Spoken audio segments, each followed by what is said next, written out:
Hi everyone, welcome to Tranquilo Mat's Live. I'm Melissa Gersin. I am the founder and CEO of Tranquilo, and I'm also a maternity nurse. So wanted to welcome you all to the live today. Today we're going to be talking about baby's first milestones.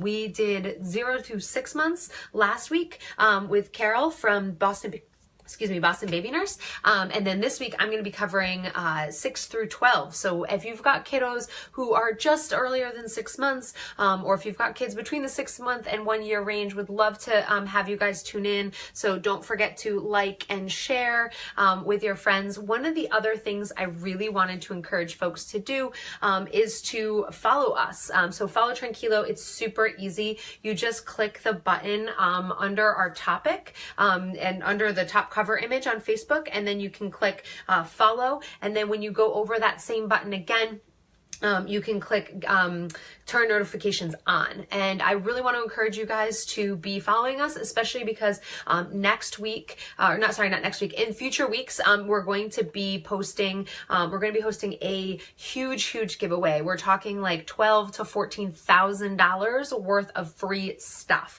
So you're really not going to want to miss it. You're going to want to tune in. You're going to want to join us on Facebook, get notifications. You're going to want to follow us on Insta. We're going to be posting this everywhere. Get on our mailing list, the whole thing. So definitely follow us. Again, you can go onto Facebook under our top cover image. Click under follow, and then make sure that notifications are turned on so you can know when we're live.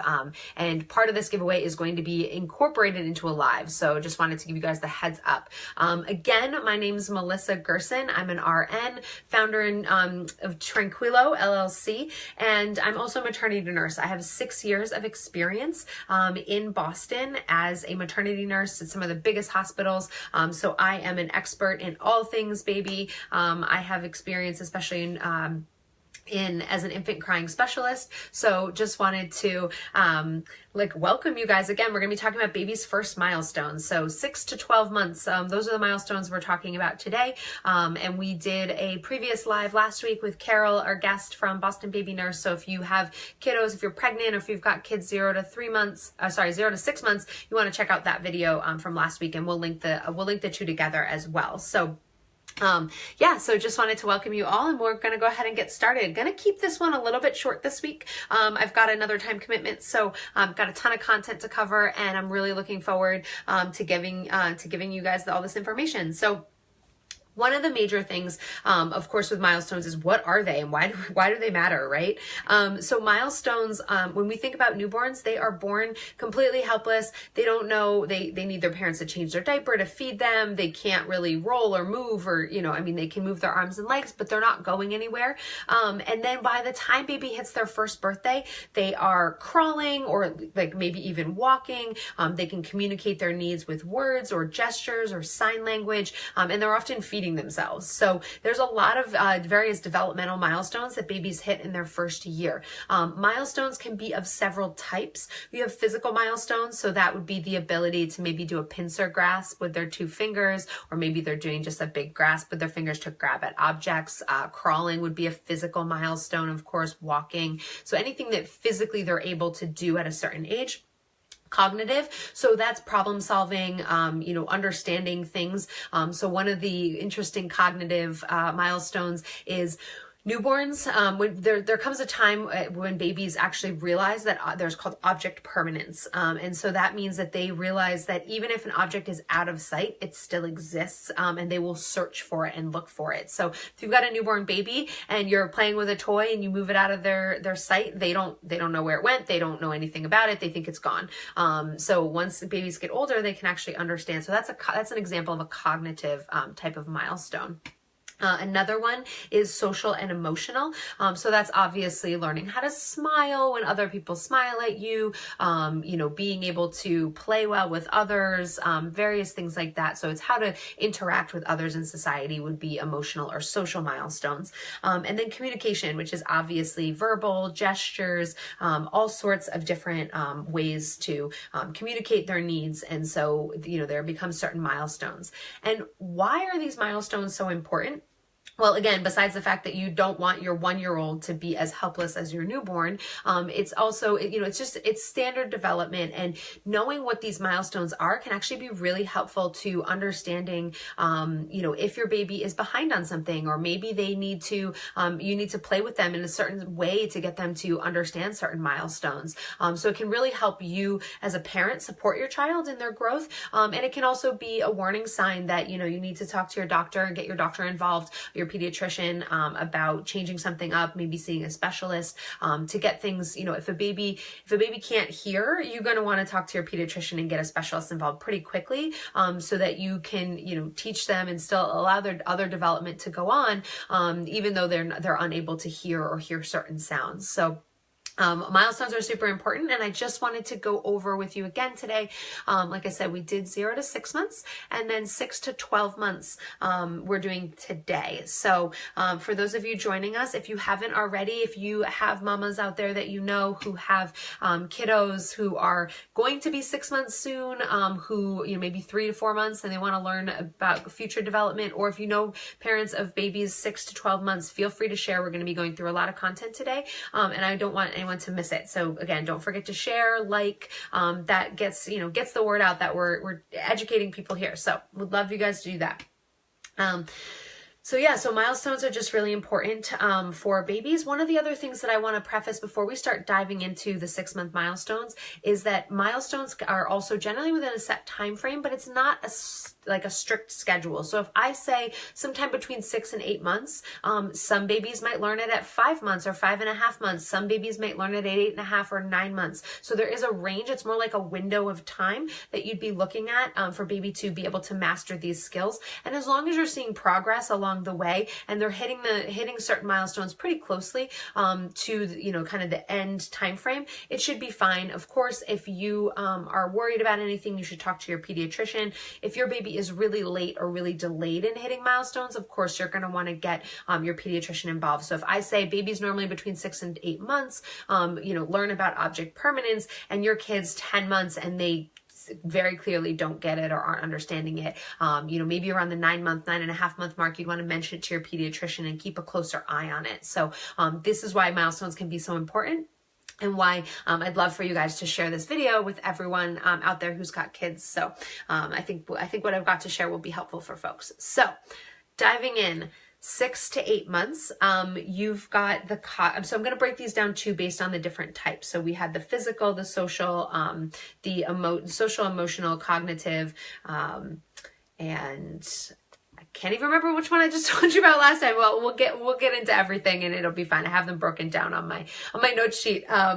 So one of the first ones I want to get into is physical. So babies, when they, of course, tummy time is super important. As they are 6 to 8 months, they're starting to be on their tummies and they're lifting themselves up with their arms. They may even start to get up on their knees at this stage. So they're getting into the phase where they're starting to learn and prep to learn to crawl. So you'll have your baby on their tummy and they're lifting themselves up onto their hands, as well as maybe even possibly getting up onto their knees. Is a milestone that kids 6 to 8 months hit. Cognitively, babies 6 to 8 months, this goes back to the object permanence that I mentioned before. So this means that these kids are starting to learn that when their toy goes out of sight, they're going to start looking for it. They're not going to necessarily worry that mom and dad are gone completely. If mom and dad leaves the room for a second, they are going to understand that objects still exist even if they're outside of their sight line. So because of that, babies at this stage like to find hidden objects, and they love to play peekaboo. So peekaboo is a kind of a cool new game for them, and they absolutely love it. So that's something that you'd want to be working with your 6 to 8 month old on, or just enjoying this kind of new type of play for them. In this stage, they often start to move into a cause and effect. So this is where they start to learn about. They might not grasp it completely by 8 months, but they start to learn that if I have this cup and it's filled with something and I pour it out, when I pick up this cup and do this, it's going to pour out the content. So they're understanding and they're doing things, trying to make sure that they're doing it for a certain reason. So once kids start to learn this, they really love to, and I'm sure many of you, it's not just the 6 to 8 months. Obviously, moms of toddlers love to do this too. they love to put things into containers and then take things back out of containers. So that's a big thing. They often maybe start to drop things on purpose. So this is where they're moving into this kind of cause and effect phase. And then social, this is where separation anxiety is going to start. So we've all heard about separation anxiety, where a baby is so attached at this point to mom or dad. Mom or dad leaves, it's date night and they're leaving them with a caregiver. Baby will cry. They will get really upset that mom or dad have left. So with the separation anxiety, I just want to remind folks that you're not spoiling your kid. You are not, you should comfort them as much as they need to know and understand that you're there for them. You're not spoiling them. There's nothing wrong with them. They're not shy if they experience this separation anxiety. So this is a very key time in their development. And it can be both great that they're so attached to you. They want to always be on mom per se. And it can also be really exhausting because mom wants to use the bathroom by herself or like take a phone call or have 5 minutes. And so, just remember that you have to take care of yourself as well. And so, but give your child as much, you're not spoiling them if you're giving them as much love and affection as they need to understand that you're there for them, and that kind of helps decrease their separation anxiety. Again, with separation anxiety, if you are leaving, if it is date night and you celebrate date night, which I would encourage all couples to do, and you're getting out of the house and you're leaving baby with a caregiver, try to leave them with a caregiver that they know, that they've experienced several times with you present. So it might be a babysitter, a neighbor, a family member, a sibling of yours. So if you're doing that, you're going to want to leave them with a known caregiver, somebody that they've experienced, they've interacted with on numerous occasions. So it's not this completely jarring, like mom just gave me to a total stranger who I don't know and mom left. Like that's just a double whammy. And you're going to, you might end up not going on date night at all because your kid's, just freaking out or crying a lot because of this. So just a little tip and tidbit there for you as well. The 9 to 10 months.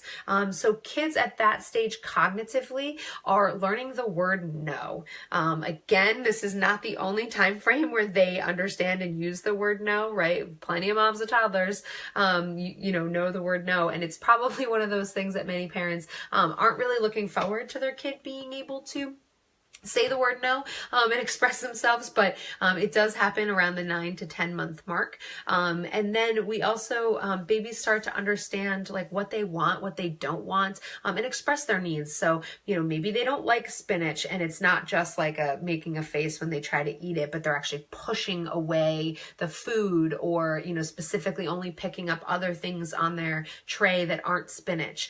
So this is a time frame where babies are able to know what they want and express what they want given certain gestures or cues, or maybe you're doing sign language for your kid. So maybe they're able to do more or some version of, more, maybe not the exact proper sign, but they're getting there and they're expressing what they want from you. So that can be really great because it can help stop certain tantrums, right? When you've got a newborn and they're crying, you don't know what they want. You don't know if they have a diaper change, if they've got gas, or they're tired or they're hungry. You don't know anything. It's kind of a guessing game. By the 9 to 10 month mark, kids are able to tell you what they want. And this would be another cognitive milestone. And then this is also where babies start to understand their names. And they understand the names of things, their names, and what objects are. So, a fun game to play with your 9 to 10 month olds is, point to your nose and let them, know where their nose is, or practice where are your hands, and, they can clap their hands. Where's the cat, and kind of point, let them point to the cat. They love to point at stuff, just constantly probably pointing. That's, again, they understand, gestures. And so they can tell you what they want and point at things. So it's really a fun time, really, because you're interacting even more and more with your kiddo, even if they're saying no about certain things. So you got to get the good with the bad here, don't you? And then when it comes to physical, this is often where babies are creeping along on their hands. They're probably getting to the point where they can crawl or very close to.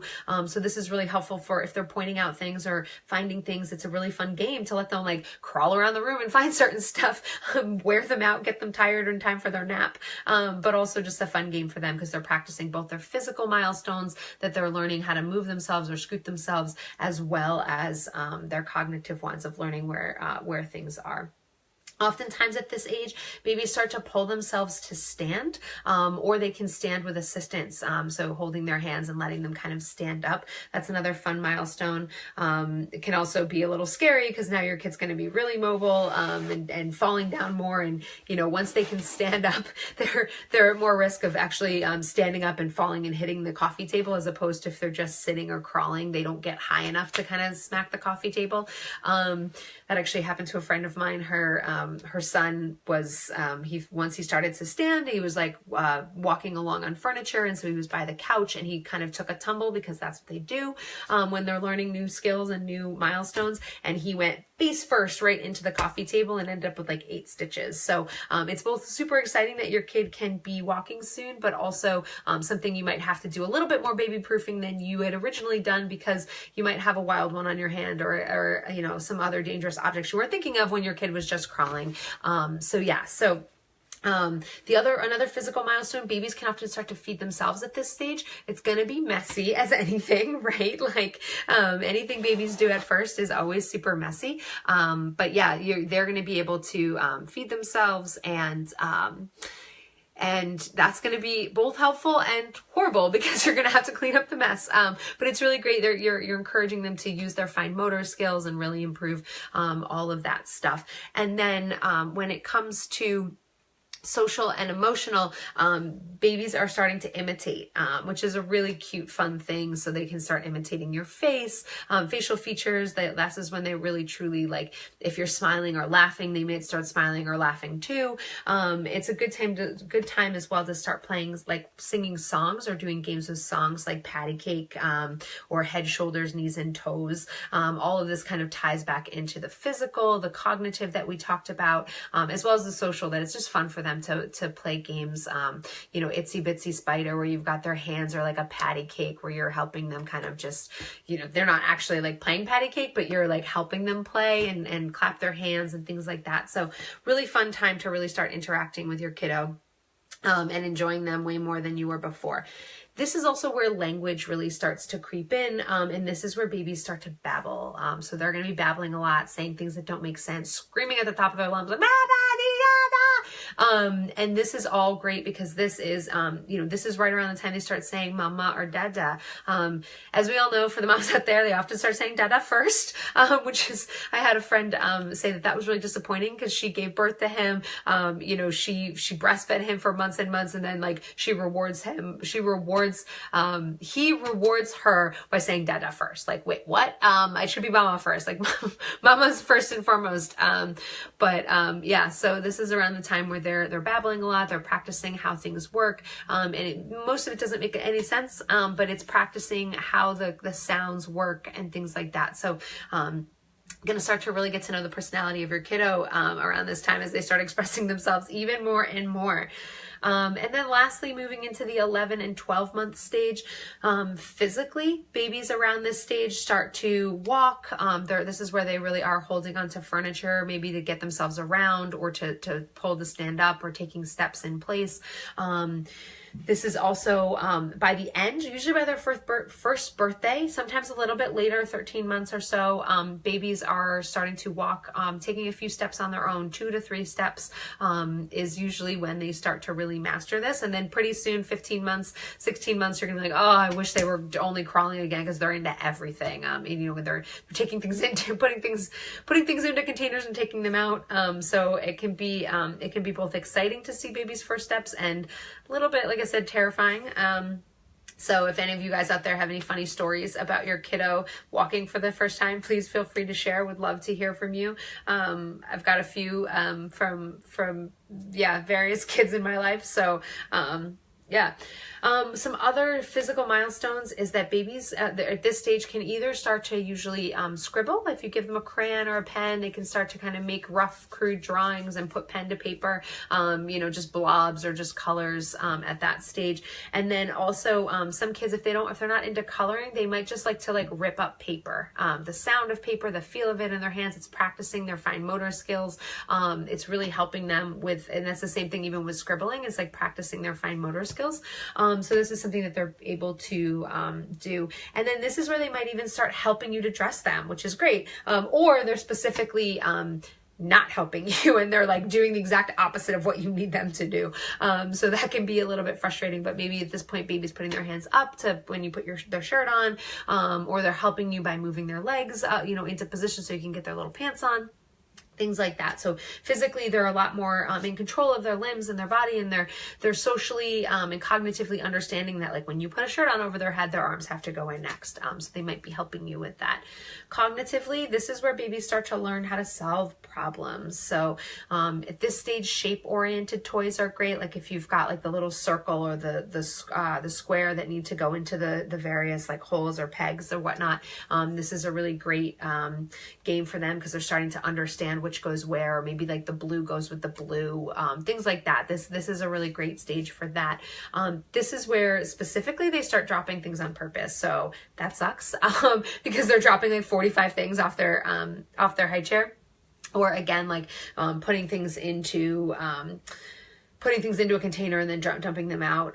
This is where pointing and poking their fingers, so touching, they want to touch everything at this stage, especially by poking or pointing at it. And so this is where you're probably going to have to really be diligent about some of that baby proofing so that they're not getting into anything that they really shouldn't be.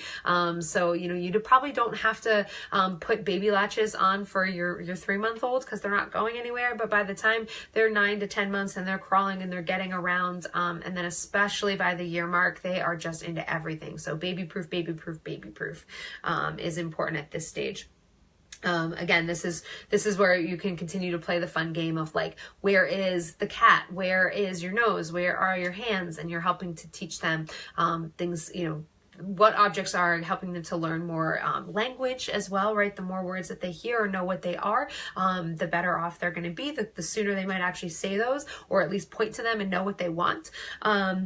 And then socially, this is around the time that babies start to show preferences for certain toys. So maybe you've got a toy in your house that has a little ditty that's playing all the time, and just constant, and baby's just constantly pushing the button that makes that thing repeat over and over, the old McDonald's song or whatnot. That might be their favorite toy right now, and can be torture for mom and dad because baby only wants to play with that one toy. But this is a really important milestone in their development, that they have favorites and that they're expressing themselves and the things that they like to do the best. And this is also around the age where they start to actively fear things. So your kid might have been really fearless about certain things, but now that they've been moving about and experiencing new things, they might be suddenly afraid of the dog, or afraid of the vacuum cleaner, or things like that. And so if you've got a kiddo who's got any fears that have cropped up around this age, just take your time, help to slowly introduce them to various objects that they have a fear of. So if it's dogs, maybe show them pictures of dogs,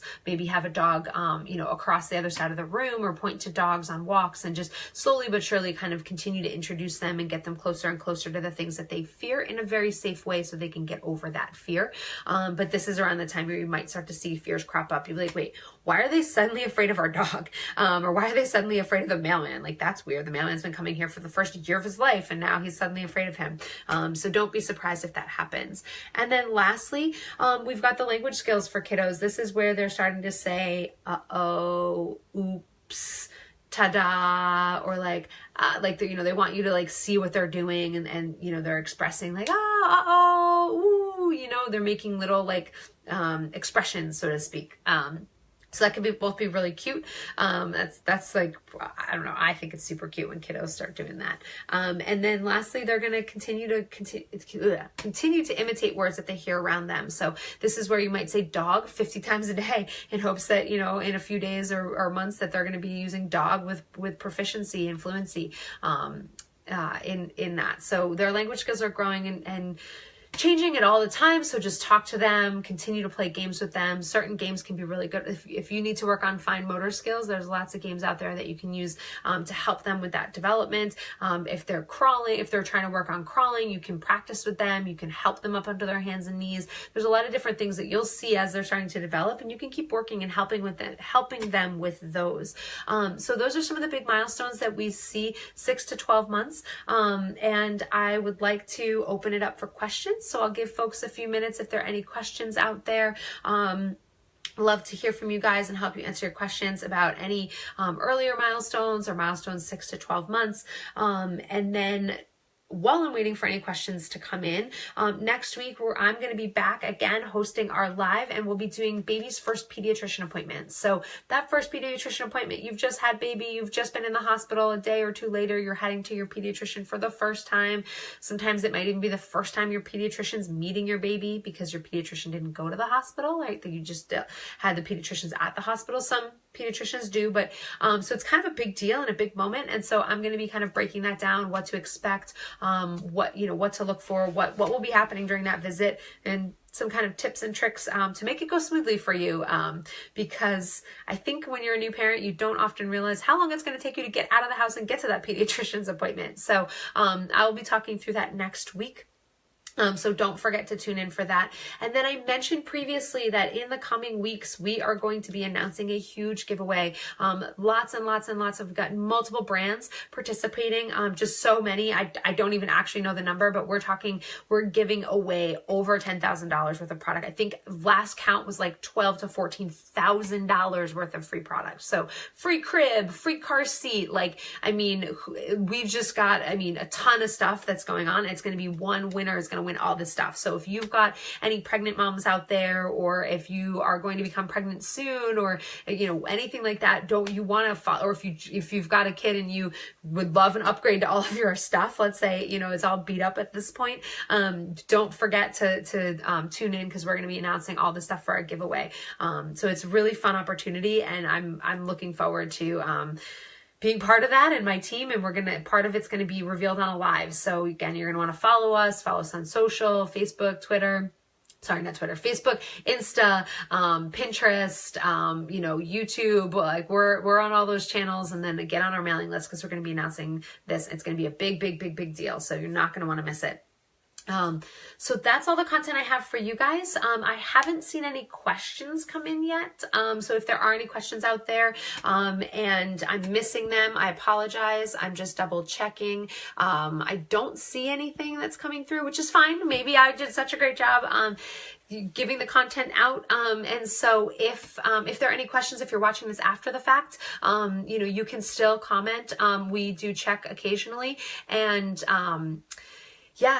sorry, I'm being corrected by my team telling me that there will be 2 winners for our live, or for our giveaway that we're doing. It's going to be, one person's going to win, and then I believe they're going to nominate a needy mom, and they're going to have to let us know who that mom is and why they need these products. So it's actually going to be a big deal, but it's going to be that one winner who gets to decide the second winner. So, or that's my understanding of how this is running. So you're not going to want to miss it. It's going to be awesome. So again, going back to questions, like I said, I don't see any questions right now, which is great. If there are any questions you're watching after the fact, feel free to leave them here. I do check the lives after the fact, and just check in, and I'll write comments to answer folks' questions. So if you're not able to ask a question now, or you think of it the minute that the live ends, you can just come right back here and type a comment. So thanks again, guys. I hope the content that I shared today was helpful for you guys, and really helped you to understand baby's first milestones for the 6 to 12 month range. So thanks again, guys, and I'll see you back here next week. Bye.